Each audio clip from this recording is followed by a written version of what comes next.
টলিপাড়ায় দেবজিতের পাশাপাশি আরও এক নায়কের উত্থান হয়েছিল। তিনি হলেন হিরণ চট্টোপাধ্যায়। একসময় চুটিয়ে অভিনয় করলেও এখন আর অভিনেতাকে বড় পর্দায় দেখা যায় না, বরং রাজনীতির ময়দানেই দৌড় বেড়েছে হিরণের।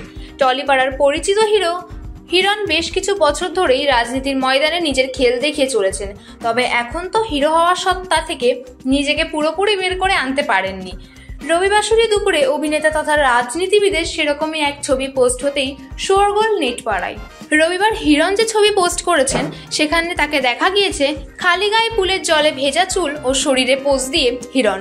এই ছবি সোশ্যাল মিডিয়ার পোস্ট হতেই নেটিজেনদের আবদার হিরণকে আরও একবার বড় পর্দায় দেখার।